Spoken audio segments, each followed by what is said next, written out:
Is it possible that ancient civilizations may have possessed advanced technologies? In this episode, we explore that probability.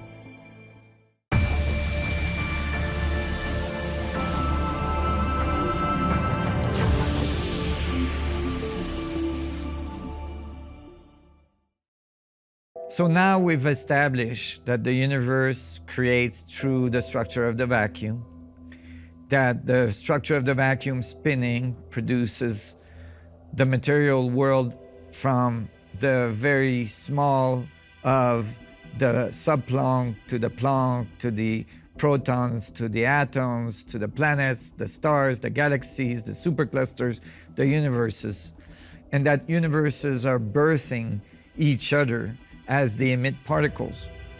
And we've established that in this creation structure of the structure of space-time, we end up with planets around stars everywhere. That stars most likely have planets around them that form as the result of the fluid dynamic vorticity that's being generated in the structure of space-time around them.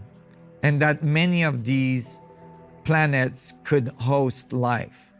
And certainly that life could be millions of years ahead of us in their technical development, which would mean that they most likely have discovered how to interact with the structure of space-time, with the structure of the vacuum, to open wormholes, to travel through black holes, to go across the universe, to emerge on this side of our galaxy, and discover our planet.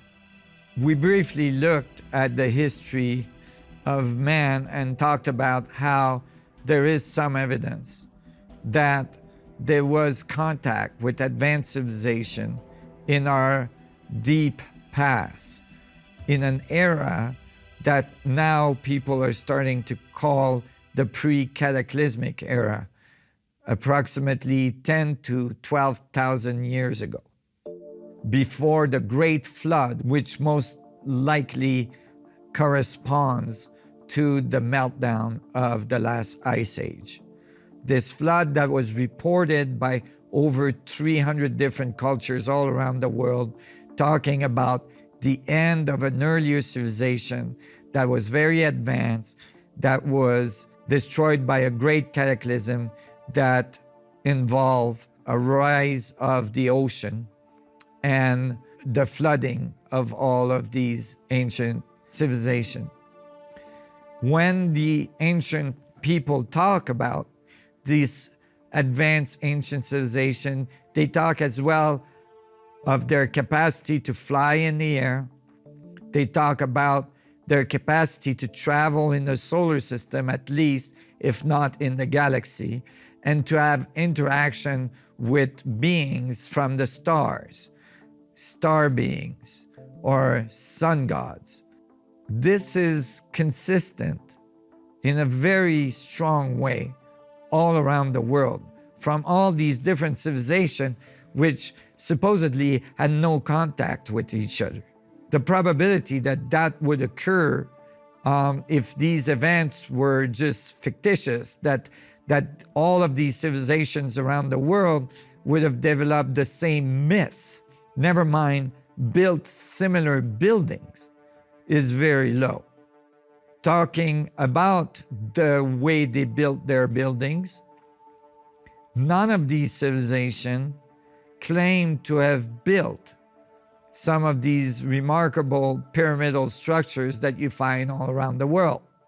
A few decades ago, we only thought there was a few of these buildings, these pyramids around the world, the most known ones, the ones in Egypt, the one in Teotihuacan in Mexico, some of the ziggurats in Iran and in Persia.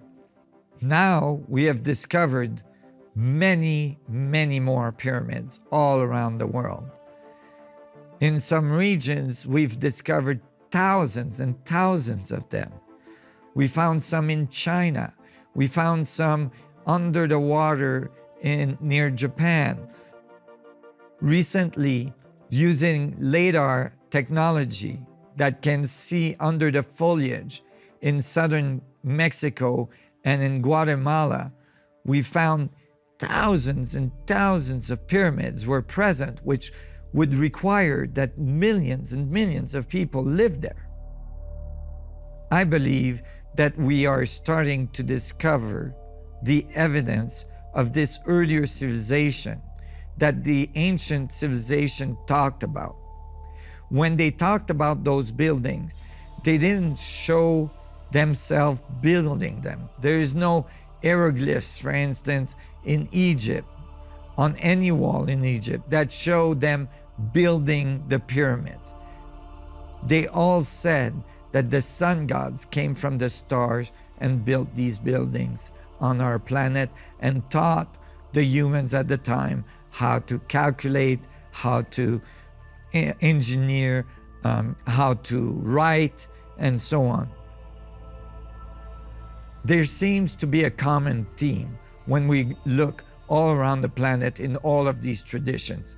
It's very similar and it's remarkably consistent.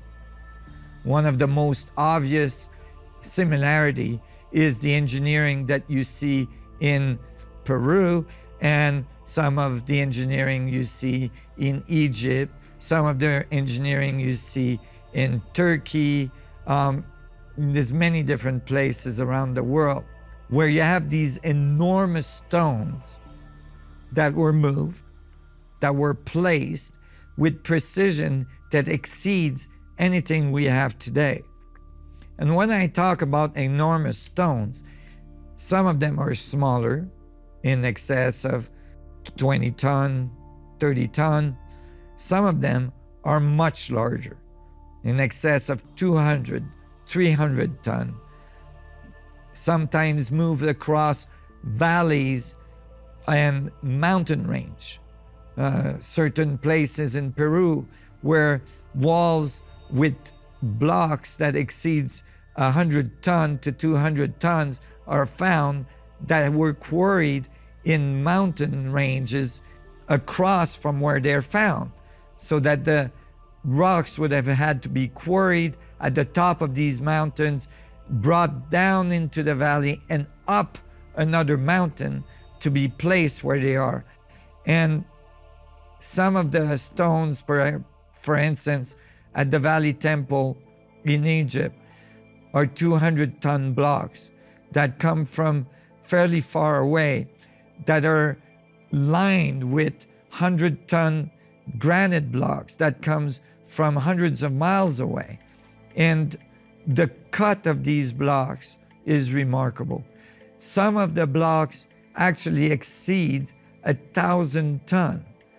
1,000-ton blocks are extremely difficult to move, and yet they've been moved across very large distances, hundreds of miles, across rivers, and in the case of some of the stones that are found in Egypt, for instance, at the Ramsesian temple, where a statue that was thought to be a statue of Ramses II is found that weigh in excess of 1,000 ton, and that comes from long distance from where it's found. And some of the monuments we see around the world may be from a much formidable age than what they are thought to be today.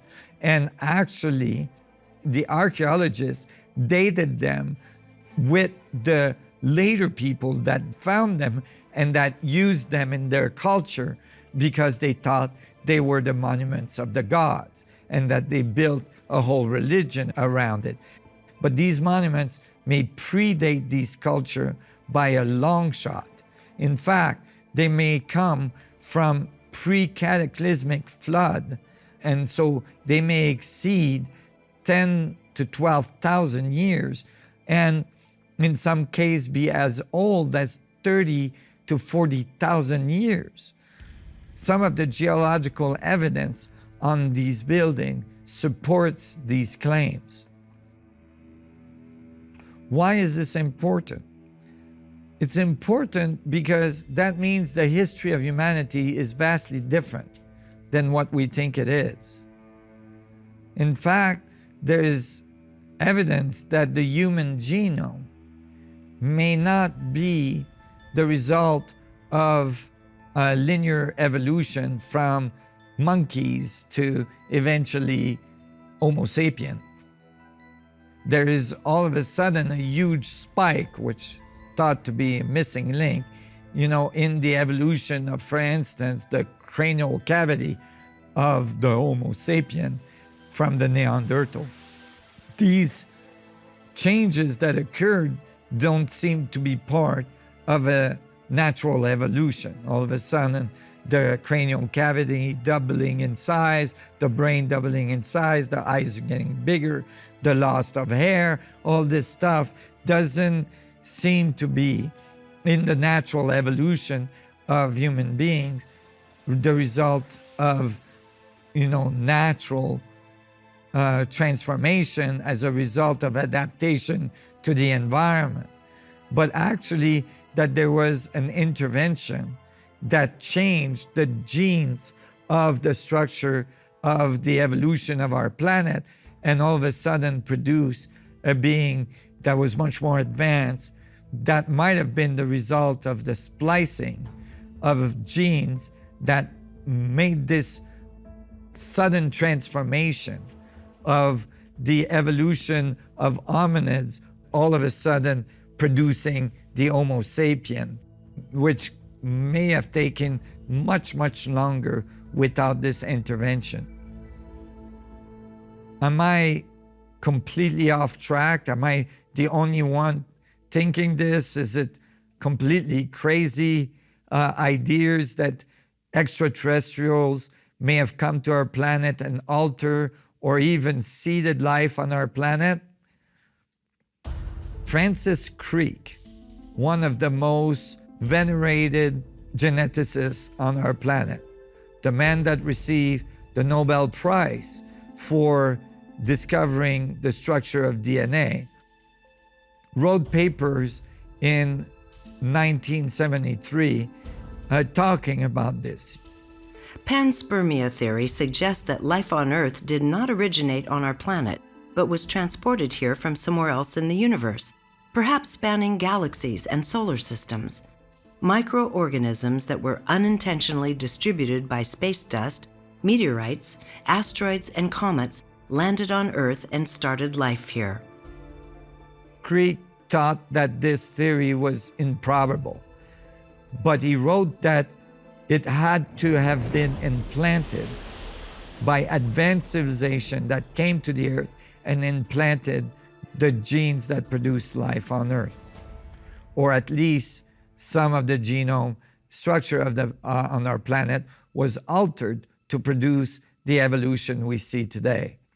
Others, like William Brown, one of our biophysicists and molecular biologists at the Resonance Science Foundation, was able to identify the specific alteration of the gene that happened that produced the doubling of the cranial cavity of the Homo sapien from the earlier hominids. When he discovered this, it looked highly suspicious. It looks like an alteration of the gene that is typical of what we do today when we alter genes in GMO type of engineering. And so it may be that not only this advanced ancient civilization may have been on our planet prior to our written history, but that this earlier prior civilization was the source of the eventual evolution of Homo sapiens on our planet.